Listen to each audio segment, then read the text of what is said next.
SV Shastri प्रथम पाठशाला में आप सभी का स्वागत करते हैं। आज हिंदी व्याकरण से संबंधित शब्द की विस्तृत जानकारी हम लोग लेंगे, भेद और परिभाषा सहित। चलिए, जानने से पहले एक बात हम कहेंगे, यदि चैनल को सब्सक्राइब नहीं किए हैं तो सब्सक्राइब अवश्य करें और दोस्तों के साथ शेयर जरूर करें, इतना अवश्य होना चाहिए। चलिए परिभाषा देखते हैं। वर्णों के सार्थक मेल को शब्द कहते हैं। ध्यान रखिए, बहुत सरल परिभाषा, जहां वर्ण के मेलों का सार्थक रूप दिखाई दे। आप जैसे राम, स्पष्ट है, मेल ऐसा है कि जो अर्थ बता रहा है। रंग।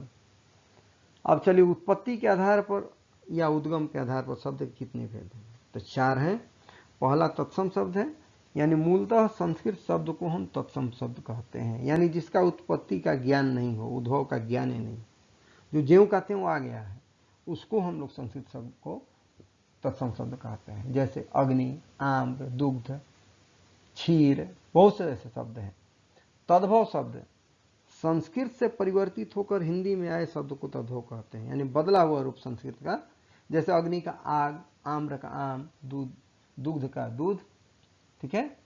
तीसरा बहुत आसान है, देशज शब्द, जिनका उद्भव देश में हुआ हो या क्षेत्रीय प्रभाव के कारण भाषा में शामिल किया गया हो, उसे देशज शब्द कहते हैं, यानी अपने देश में उत्पन्न और उसका भाषा में शामिल होना देशज शब्द कहलाता है। जैसे लोटा, पतीला, टिबिया, खटिया, मचिया, रोटी, कई उदाहरण हैं, आप अपने प्रयोग में ले आते हैं। चौथा देखिए विदेशज शब्द, वैसे शब्द जो विदेशी भाषाओं से हिंदी भाषा में शामिल किए गए हैं, वैसे शब्दों को विदेशी शब्द कहते हैं। जैसे मास्टर, डॉक्टर, चाकू, जहर, सरकार, दरकिनार, बहुत से ऐसे शब्द हैं। पांचवा इसका उदाहरण भेद है संकर शब्द, यानी दो भिन्न भाषाओं के शब्दों के मेल से बनने वाले शब्द संकर शब्द कहलाते हैं। दो भिन्न भाषाओं वाले, जैसे मान लिए घड़ी और साज, घड़ी साज। ठीक है।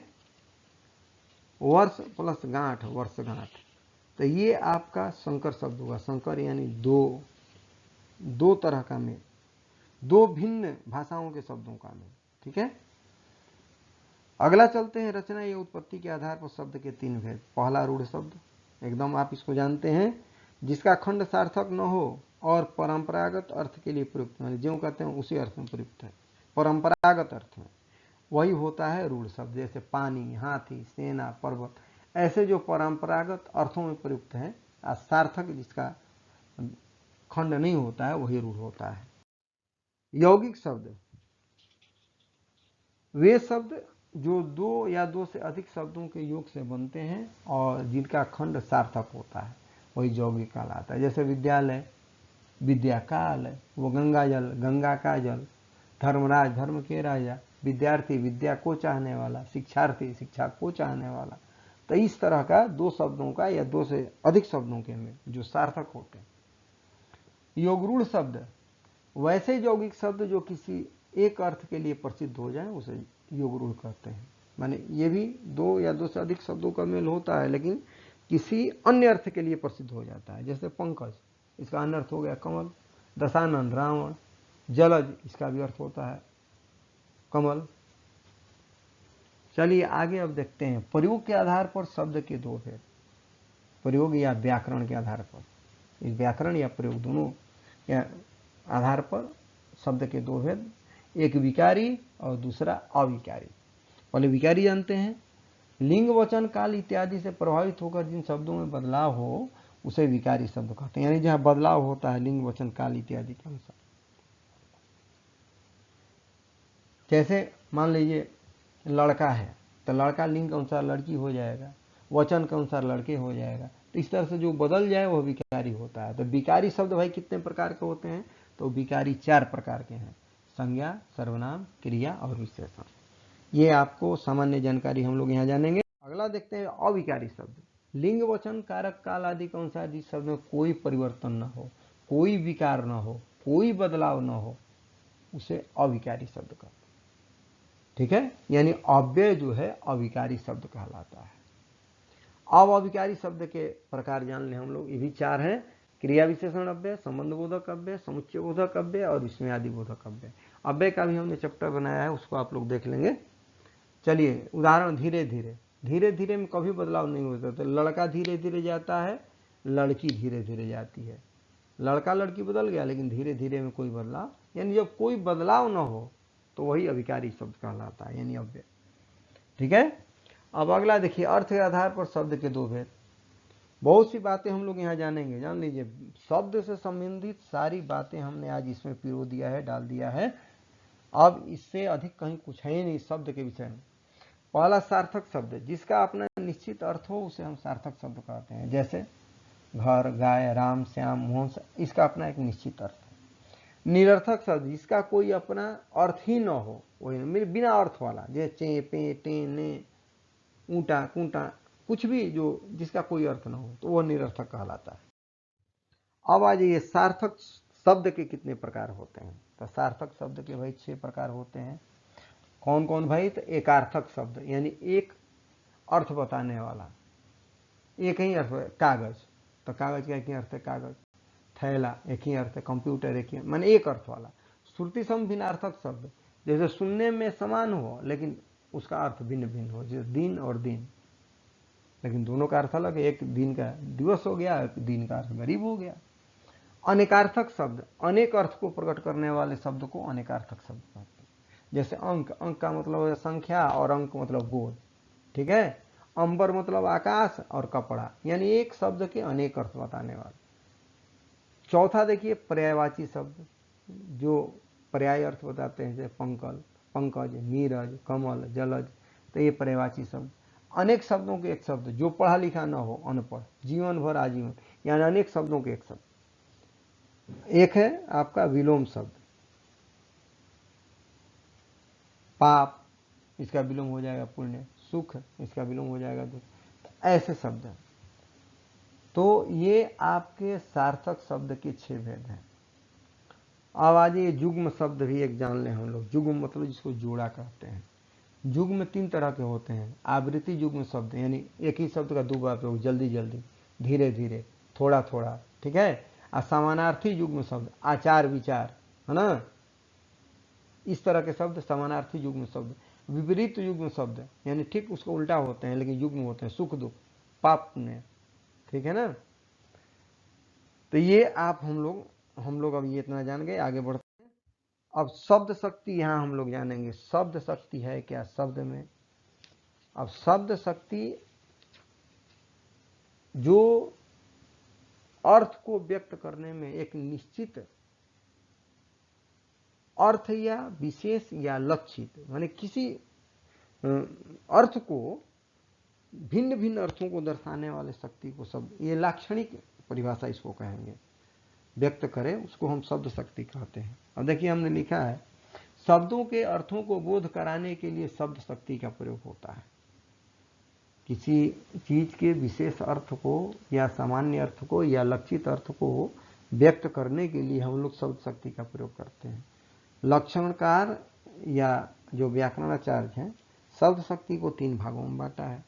एक अभिधा शब्द शक्ति, परिभाषा इसका है जो साक्षात संकेतित अर्थ प्रकट करे, उसे अभिधा शक्ति कहते हैं। यानी साक्षात सामान्य अर्थ, लड़के पढ़ते हैं, ये साक्षात अर्थ, लड़का पढ़ रहा है तो कोई कह दिया लड़के पढ़ते हैं। लक्षणा शब्द शक्ति, ये लक्षित अर्थ बताता है, जो मुख्य अर्थ से संबंधित या लक्षित अर्थ प्रकट करे उसे लक्षण है, यानी उसी से मुख्य अर्थ से संबंधित होता है लेकिन लक्षित अर्थ। अब मान लीजिए राम को देख करके किसी ने कहा रे राम गधा है, तो राम गधा है तो मतलब गधा थोड़े है, 4 पैर थोड़े उसके हैं, यानी गधा जैसा है, जैसे गधा बिना काम का होता है, उसमें कोई विशिष्ट गुण नहीं होते हैं, उसी तरह राम में वो विशिष्ट। अब कोई कह दिया सीता कोयल है, अरे कोयल सीता थोड़े हो सकती है, वो कोयल जैसी मधुर बोलती है। सीता की वाणी एकदम कोयल जैसी मधुर है। ठीक है। तो ये हो गया लक्षित या लक्षणा शब्द शक्ति। व्यंजना शब्द शक्ति, जो किसी व्यंग या विशेष अर्थ को प्रकट करे उसे व्यंजना शब्द शक्ति कहते हैं, व्यंग्य अर्थ बताने वाले को। जैसे मान लीजिए कोई कह रहा है लाल पगड़ी का आगमन हो रहा है, तो लाल पगड़ी, पगड़ी थोड़ी सीधे आ जाएगा, तो लाल पगड़ी यहाँ कोई विशिष्ट अर्थ को बता रहा है, यानी कोई सिपाही आ रहा है लाल पगड़ी बांधे हुए, या कोई विशिष्ट सेना आ रही है। तो ये हुआ व्यंग्य या व्यंजना शब्द शक्ति। शब्द रचना जान लें हम लोग अभी। शब्द रचना के दो प्रकार होते हैं, एक मूल शब्द होता है, एक यौगिक शब्द होता है।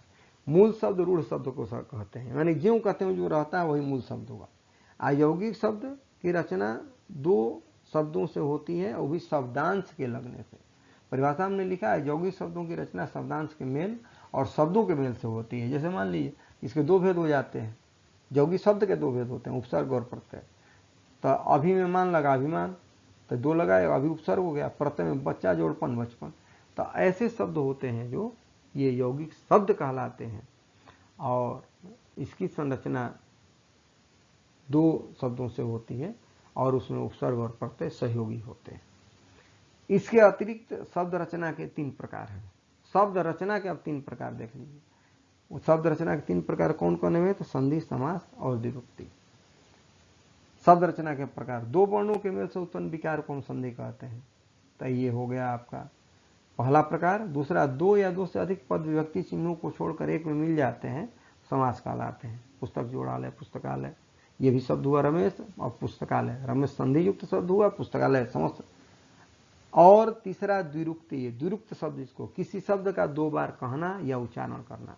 द्वार द्वार, कुछ कुछ, लाल लाल, हंसते हंसते, जल्दी जल्दी, राम राम, ये इस तरह के शब्दों का प्रयोग ये द्विरुक्त शब्द कहलाता है या द्विरुक्ति कहते हैं। अगला देखिए, अब कुछ यहाँ पहचान आपको बता दे रहे हैं हम। ऐसे इस पर हमने शब्द आधारित 30-35 प्रश्नों का वस्तुनिष्ठ प्रश्न हमने बनाया है, उसका भी एक वीडियो।